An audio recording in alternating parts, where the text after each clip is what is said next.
तो अलीना पहले क्रिकेट की बात करते हैं। साउथ अफ्रीका और पाकिस्तान के दरमियान बिल्कुल करनी तो पड़ती है। साउथ अफ्रीका और पाकिस्तान का मैच जारी है। चौथी विकेट, यानी अभी हम बस आ ही रहे थे ब्रेक के बाद कि पता चला कि चौथी विकेट भी गिर गई है। इफ्तिखार आउट हो गए, अच्छा खेल रहे थे बाबर आजम के साथ और कोई पार्टनरशिप लगने जा रही थी और लग रहा था कि 250 के करीब ये लेके जाएंगे और उसके बाद फिर आगे हिटिंग शुरू होगी, लेकिन यहाँ पर ये पार्टनरशिप ब्रेक की है साउथ अफ्रीकी बॉलर्स ने। अब प्रॉब्लम ये हो गई है कि 4 विकेट्स गिर गई हैं पाकिस्तान की। इमाम उल हक आउट हो चुके हैं, इसके साथ साथ अब्दुल्ला शफीक भी आउट हो चुके हैं। रिजवान जो कि मिडिल ऑर्डर में आके अच्छा संभाला देते थे वो भी आउट हो गए। एक छक्का लगाया था उन्होंने मिड विकेट पर और लग रहा था कि रिजवान शायद कोई बड़ी इनिंग्स खेलेंगे, लेकिन वो भी आउट हो गए। और अब पाकिस्तान के जो क्रिकेट फैंस हैं उनके लिए सिचुएशन बड़ी ब्लीक लग रही है, बड़ी मायूस कौन। लेकिन क्या हमारे पास अभी भी चांस है? क्या अभी भी हम अपनी धड़कनें संभाल के बैठे और अपने स्टेमिना संभाल के बैठे? पाकिस्तान कुछ कर सकता है? सिकंदर है हमारे साथ, चांस तो हमारे पास है या नहीं? सिकंदर हमारे पास जरूर आ गए। सिकंदर भी है। सिकंदर वक्त, बहुत शुक्रिया आपके वक्त के लिए। बताइएगा पाकिस्तान की 4 विकेटें गिर चुकी हैं, कैसे देख रहे हैं आप अभी मैच को? यार देखो 25 ओवर में यानी कि आधे ओवर हो गए, हम 129 ऐसे कुछ रन हैं और हमारे 4 विकेटें गिर गई हैं। एक चीज मुझे समझ में नहीं आ रही, आप लोग भी छक्कों का जिक्र कर रहे हैं। क्रिकेट में जरूरी नहीं है कि सिर्फ छक्कों से रन हो। अगर आप अच्छी बैटिंग करें, अच्छे स्ट्राइक को रोटेट करते रहें, सिंगल डबल और साथ में बीच में चौका मार दें, तो आपका रन रेट चलता रहता है। आप 5-6 रन पे चलते रहते हैं। मगर इफ्तिखार को खैर मैं खुद बहुत पीछे पड़ा हुआ था कि उनको ऊपर भेजा, उन्होंने उसको ऊपर भेजा, मगर वो जल्दी कर गए।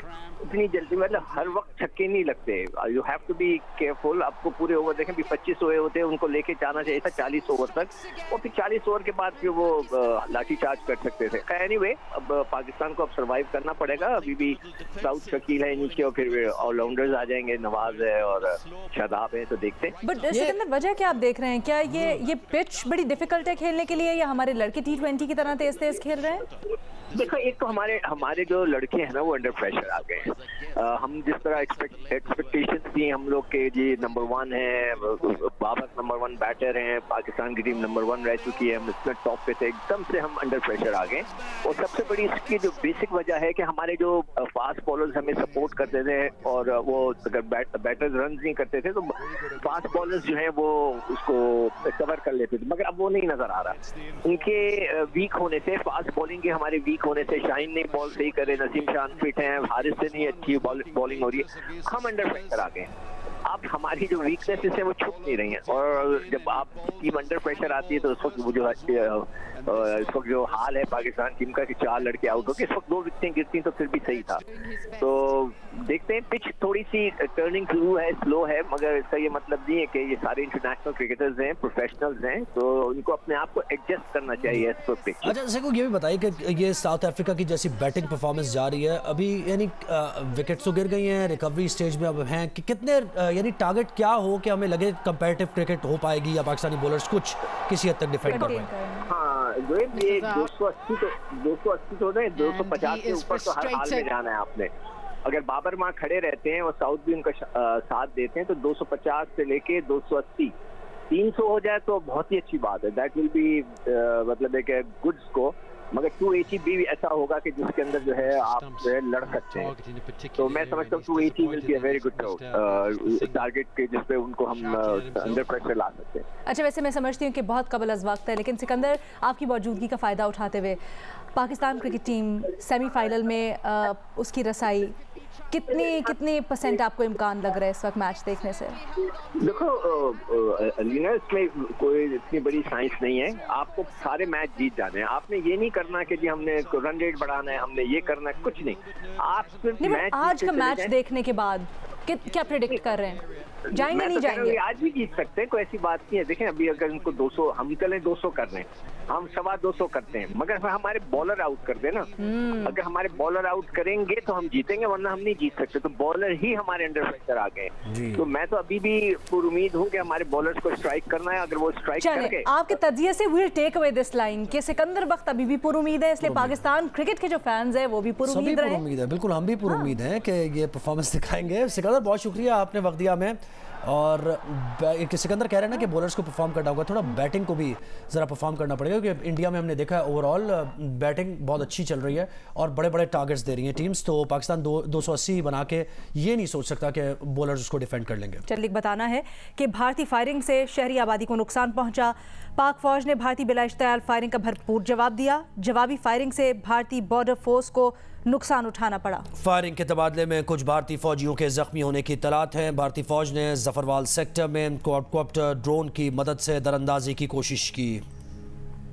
इसी मुतालिक मजीद तफसीलात जानते हैं अपनी नुमाइंदा जरमीन जहरा से। जरमीन, क्या मजीद अपडेट है आपके पास?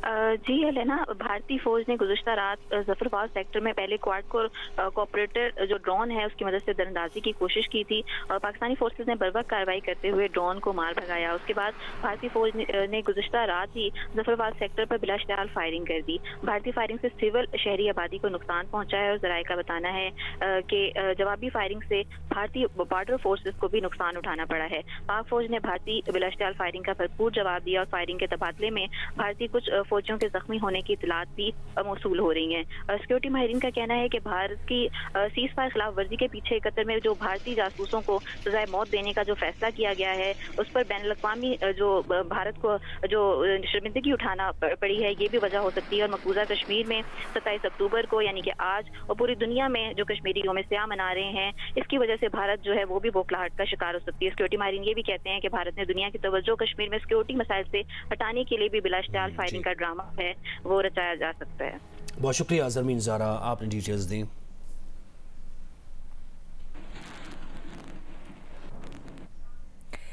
इस्लामाबाद हाईकोर्ट ने करार दिया है कि साइफर के मामले में कोई गैर मुल्की साजिश नहीं है। साइफर भेजने वाले असद मजीद समेत दफ्तर खारजा के साबिक और मौजूदा अफसरों के बयानात वाज़ेह हैं। साइफर केस में साबिक वज़ीर आज़म की इखराज मुकदमा और ज़मानत की दरख्वास्तें मुस्तरद करने के तहरीरी फैसले में chief justice Islamabad high court justice Aamir Farooq ने ये रिमार्क्स दिए और मजीद कहा कि चेयरमैन PTI ने बतौर वज़ीर आज़म साइफर को वसूल किया और बज़ाहिर गुम कर दिया। बादियुन नज़र में चेयरमैन PTI पर ऑफिशियल सीक्रेट एक्ट की सेक्शन 5 का इतलाक होता है।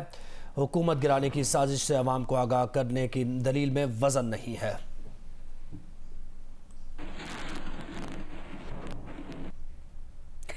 चेयरमैन तहरीक इंसाफ के वकील सलमान सफ्तर कहते हैं कि साइफर केस जिस तरह चलाया जा रहा है उससे दुनिया में मजाक बन रहा है। उन्होंने कहा कि साइफर केस को मुकम्मल करने की जल्दबाजी की जा रही है।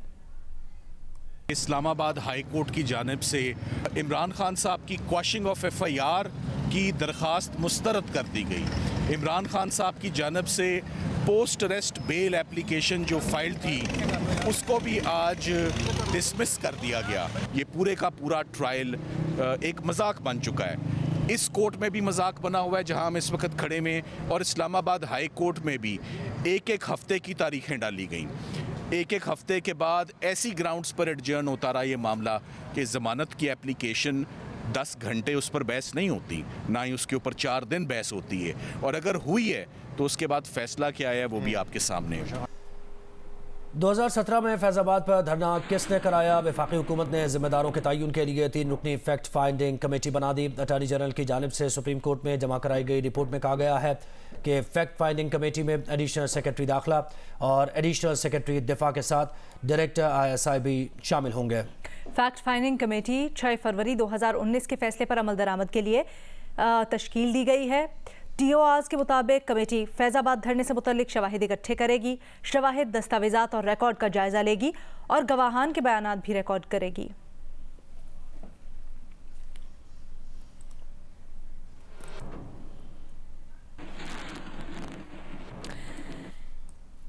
एक बार फिर आपको क्रिकेट वर्ल्ड कप से अपडेट करेंगे, जहां पर पाकिस्तान जनूबी अफ्रीका के खिलाफ बैटिंग कर रहा है और पाकिस्तानी टीम मुश्किलात का शिकार, बल्कि अब तो कहना चाहिए शदीद मुश्किलात का शिकार। 141 रन पर पाकिस्तान की 5 विकेटें गिर गई हैं। कप्तान बाबर आजम भी 65 गेंदों पर 50 रन बनाकर आउट हो गए। बाबर आजम स्वीप करने की कोशिश कर रहे थे और ये हम देख भी रहे हैं, हम लोग देख रहे हैं इस वक्त आपको बाबर आजम की बैटिंग दिखा रहे हैं, लेकिन ये जो शॉट उन्होंने खेलने की कोशिश की थी वो स्वीप करने जा रहे थे और आउट हो गए। बाबर आजम जो कि टीम के कप्तान हैं और एंकर का किरदार अदा करते हैं, अब वो भी आउट हो गए हैं। तो नए लड़के इस वक्त क्रीज पर मौजूद हैं। अब देखना यह है कि सऊद शकील क्या दिखाते हैं, क्या जस्टिफाई करते हैं कि वो टीम में वर्ल्ड कप के लिए सिलेक्ट किए गए हैं, तो क्या वो अब बैटिंग का मुजाहरा करते हैं अच्छी या नहीं, ये देखना होगा। पाकिस्तान का स्कोर 5 विकेटों के नुकसान पर 142 रन। चीफ जस्टिस जनाब जस्टिस काजी फायज ईसा की सरबराही में सुप्रीम जुडिशल काउंसिल का इजलास हुआ है। सुप्रीम जुडिशल काउंसिल ने जस्टिस मज़ाहिर नकवी को शो कॉज नोटिस जारी कर दिया है। ज़राए का ये बताना है सुप्रीम जुडिशल काउंसिल ने जस्टिस मज़ाहिर नकवी को शो कॉज नोटिस जारी कर दिया है। नुमाइंदा जियो न्यूज़ मरियम नवाज ने हमें ज्वाइन किया है। मरियम, क्या डिटेल्स हैं आपके पास? मरियम नवाज से जानने की कोशिश करेंगे। चीफ जस्टिस काजी फायज ईसा की सरबराही में सुप्रीम जुडिशल काउंसिल का इजलास हुआ है और ज़रा ये बता रहे हैं कि सुप्रीम जुडिशल काउंसिल ने जस्टिस मज़ाहिर नकवी को शो कॉज नोटिस जारी कर दिया है। सुप्रीम जुडिशल काउंसिल ने जस्टिस मज़ाहिर नकवी को शो कॉज नोटिस जारी कर दिया है। मरियम नवाज ने हमें ज्वाइन कर लिया है। मरियम, बताइए डिटेल्स क्या है आपके पास? जी, सुप्रीम कोर्ट के हाजिर सर्विस जज जस्टिस मज़ाहिर नकवी के खिलाफ पाकिस्तान बार समेत जो है वो कई निजी दरख्वास्तें भी आई थी, जिनमें ये कहा गया था कि जब जस्टिस मज़ाहिर नकवी की एक मुबैना ऑडियो लीक सामने आई थी जिसमें वो परवेज इलाही के साथ गुफ्तगू कर रहे थे, तो ऑडियो की जो है वो उस ऑडियो के नतीजे में उसकी रोशनी में ये रेफरेंसेस दायर किए गए थे सुप्रीम जुडिशल काउंसिल में। आज चीफ जस्टिस ऑफ पाकिस्तान की सरबराही में जब ये इजलास जो है वो हुआ, तो इस इजलास के अंदर इन रेफरेंसेस को भी जो है वो टेकअप किया गया। इन रेफरेंसेस पर पहले ही जो है वो जस्टिस सरदार तारिक मसूद जो कि सुप्रीम जुडिशल काउंसिल का हिस्सा है, वो अपनी कानूनी राय दे चुके हैं और अब जस्टिस मज़ाहिर नकवी को शो कॉज नोटिस जारी कर दिया गया है। जस्टिस मज़ाहिर नकवी को बहुत शुक्रिया मरियम नवाज। तहिया फ़लस्तीन, तहिया फ़लस्तीन, फ़लस्तीन को जीने दो। गज़ा वॉर रूम में ताज़ा तरीन अपडेट्स के साथ हाजिर हैं और अब तक की ताज़ा तरीन डिटेल ये है कि गज़ा के मैसूर और मजलूम फ़लस्तीनियों को मुसलसल 21वें रोज़ भी इसराइल की रियासती दहशतगर्दी का सामना है। आपको बताएं, पूरी आलमी बिरादरी तमाशाई बनी हुई है। गुज़श्ता 24 घंटों में गज़ा पर इसराइली फ़ौज की बमबारी से मज़ीद 481 फ़लस्तीनी शहीद हो गए हैं, जिसके बाद शोहदा की मजमूई तादाद 7028 हो गई है। इसराइल की वहशियाना बमबारी से शहीद होने वालों में तकरीबन 3000 बच्चे और 2000 ख़वातीन भी शामिल हैं। और जियो न्यूज़ की इसराइल बॉर्डर पर कवरेज के दौरान हिजबुल्लाह ने इसराइल के इलाके मनारा पर हमला कर दिया है। इसकी ताज़ा तरीन डिटेल्स क्या हैं, जानते हैं नुमाइंदा जियो न्यूज़ अली इमरान सैयद जो कि वहाँ मौजूद हैं। जी अली, बताइए। जी, यहाँ पे हम इजरायली बॉर्डर से अपडेट्स मुसलसल आपको मैं और तारिक अबुल हसन दे रहे हैं। यहाँ अब से 1 घंटे पहले मनारा सेटलमेंट जो कि हमारे लेफ्ट साइड पे है, इसराइल की काबिज यहूदी बस्ती, वहाँ लोगों को ये हुक्म दिया गया है कि वो शेल्टर्स में चले जाएं। जुमे का वक्त उमूमन ये प्रोटेस्ट का और रिएक्शन दिखाने का वक्त होता है, तो अगर हमारे नुमाइंदे वो मनारा सेटलमेंट पे ऐसा लगता है कि अटैक हो गया है। इसराइल के इलाके मनारा सेटलमेंट से आपको धुआं उठता हुआ दिखाई दे रहा है। अब से 1 घंटे पहले इसराइल ने मनारा सेटलमेंट के रिहायशियों को ये हुक्म दिया था कि वो शेल्टर्स में चले जाएं। हिजबुल्लाह ने मनारा सेटलमेंट इसराइल की काबिज बस्ती के ऊपर अटैक किया है और फ्लैश पॉइंट बना हुआ है। और वो जो हम रीजन में रिपल इफेक्ट्स की बात करते थे, फिजिक्स में हम पढ़ते थे, तो वो रिपल इफेक्ट्स दिखाई देना शुरू हो गए। हर रोज रीजन से बियॉन्ड हमले होते हैं। आज अमेरिका ने भी ये अनाउंस किया है कि उसने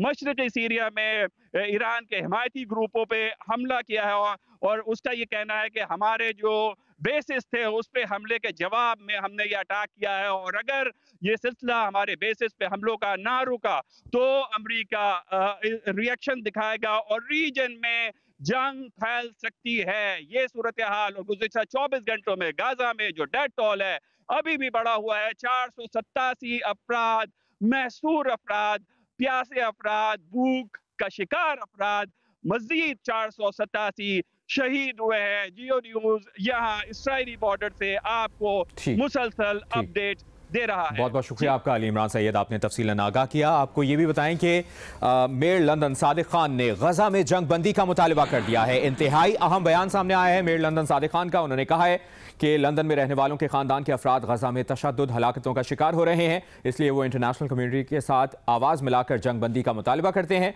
सादिक खान ने कहा कि इसराइल उन्हें हदफ बनाए जो 7 अक्टूबर के हमले के जिम्मेदार हैं। इसराइल समेत किसी को भी हक नहीं कि वो बैनुल अक़वामी क़वानीन को तोड़े। बरतानवी मीडिया की रिपोर्ट्स के मुताबिक सादिक खान की अपील के बाद लेबर लीडर जंग रुकवाने का मुतालबा करने का दबाव उन पर मजीद बढ़ गया है।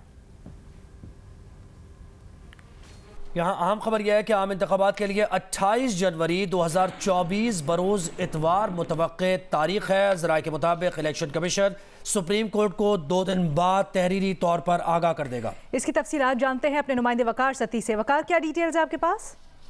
जी बिल्कुल, कौमी इंतखाबात जो अभी ज़ेर बहस हैं सारे मुल्क में और मुख्तलिफ सियासी जमातों में, इस हवाले से काफ़ी बेचैनी भी पाई जाती है। तो ये फैसला किया गया है कि 28 जनवरी 2024 बरोज़ इतवार को एक ही दिन कौमी और सूबाई असम्बलियों के इंतखाबात वो कराने का फैसला हुआ है। और इस सिलसिले में इलेक्शन कमीशन जो है वो आइंदा 2 दिनों तक सुप्रीम कोर्ट में बाकायदा तौर पर तहरीरी तौर पर इस बारे में आगाह कर देगा।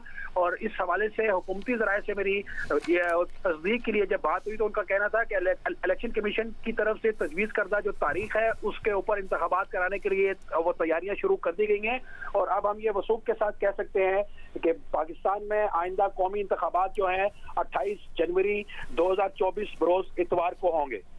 और वकार, थोड़ा सा इसका पस मंजर भी बताइएगा। ये जो 90 दिन इलेक्शंस वाले केस के ऊपर समाअत हो रही थी और दीगर इंतखाबात के सिलसिले में जो दरखास्तें थी, इलेक्शन कमीशन से जवाब मांगा गया था, उसी सिलसिले में सुप्रीम कोर्ट को जमा करवाना है जवाब? जी बिल्कुल, ये वही केस है। और इसी हवाले से जब इलेक्शन कमीशन से वो जवाब मांगा गया था तो उसके बाद जो भी कंसर्न क्वार्टर्स हैं उन्होंने मिलकर ये जो फैसला किया है। और इलेक्शन कमीशन की ये तजवीज़ है कि 28 जनवरी 2024 बरोज़ इतवार को इलेक्शन वो कराए जाएं। और इस हवाले से वफाकी हुकूमत को भी आगाह कर दिया गया है। और ये तय पाया है कि इलेक्शन कमीशन सुप्रीम कोर्ट को अगले 2 दिनों में तहरीरी तौर पर इस हवाले से आगाह करेगा। वकार सती, बहुत शुक्रिया तफसीलात के लिए। बड़ी खबर जो वकार सती ने हमें दी है, आम इंतखाबात के लिए 28 जनवरी 2024 बरोज़ इतवार मुतवक्के तारीख है और इलेक्शन कमीशन सुप्रीम कोर्ट को 2 दिन बाद ज़राए के मुताबिक तहरीरी तौर पर इस तारीख से आगाह भी करेगा।